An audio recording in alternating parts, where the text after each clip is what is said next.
Senhor presidente, senhores vereadores, cidadãos de Fazenda Rio Grande, boa tarde. Gostaria de fazer um discurso hoje contra a intolerância. Sei que é um discurso que mais perde voto do que ganha. Infelizmente, estamos passando por uma grande onda de intolerância no mundo e discursos intolerantes têm cada vez mais ganhado votos e discursos de conciliação e que falam em paz têm perdido votos. Já aconteceu isso nos períodos da Primeira Guerra Mundial e da Segunda Guerra Mundial, em que a intolerância tomou conta do mundo e os pacifistas foram calados e ninguém queria ouvir discurso de pacifista. E acabou na Primeira Guerra Mundial e na Segunda Guerra Mundial. O século passado, que é chamado século do modernismo, que alguns chamam de modernismo, foi o único século que teve guerra mundial. E não foi apenas uma, foram 2 guerras mundiais e uma guerra fria. Acabou o século com uma guerra fria. Então, nós temos visto o aumento do apoio a discurso de intolerância. E o Brasil não fica fora disso. Infelizmente, o nosso país é um dos mais violentos do mundo. E o Paraná, em alguns aspectos da violência, por exemplo, violência contra a mulher, o Paraná fica em 3º lugar do país. Isso é uma vergonha. E Fazenda Rio Grande não fica fora disso, porque estamos nessa mesma realidade. É violência contra o cidadão, roubo, é assassinatos. Nós vivemos num país de tortura ainda. É violência dentro da família, violência contra a mulher, contra os filhos, contra as crianças, contra os idosos, estupros, principalmente dentro da família, violência contra a criança, racismo, intolerância, mais intolerância.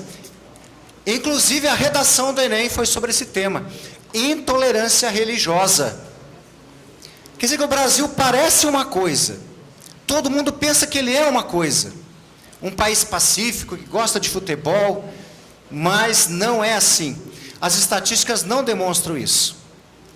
E a gente viu ali no próprio Enem, eles alertando sobre a intolerância religiosa, colocando até as religiões que no nosso país são as que mais sofrem perseguição.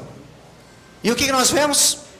Nós vemos pessoas violentas saindo à rua para combater a violência, gerando mais violência ainda.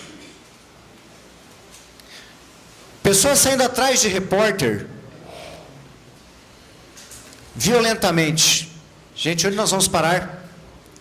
Nós não precisamos concordar com o que o outro diz, ou com o seu pensamento, mas nós estamos num país democrático, em que todos têm o direito de falar aquilo que pensam, e nós temos que respeitar a opinião de todo mundo.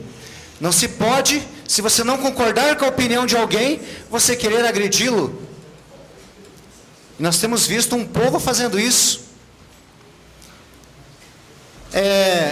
Lá em Tessalônica, há 2000 anos atrás, um homem chamado Paulo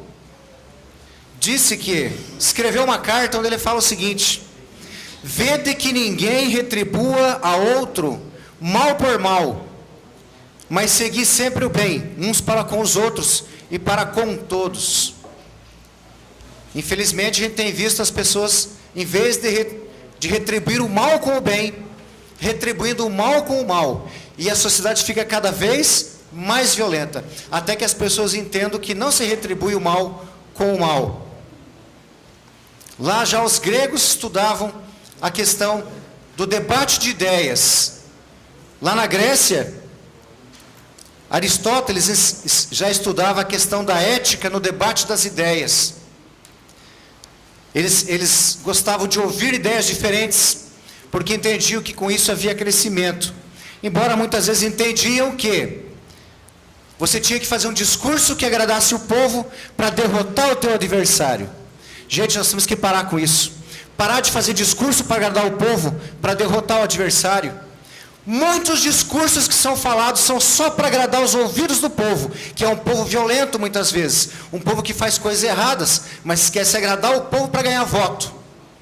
Se fosse falar a verdade, por exemplo, nessas eleições, eu diria, nós vamos ganhar a eleição e vamos ter que aumentar impostos. Mas quem fala isso? Porque os discursos são para agradar o povo e não para falar o que é certo. Muito obrigado.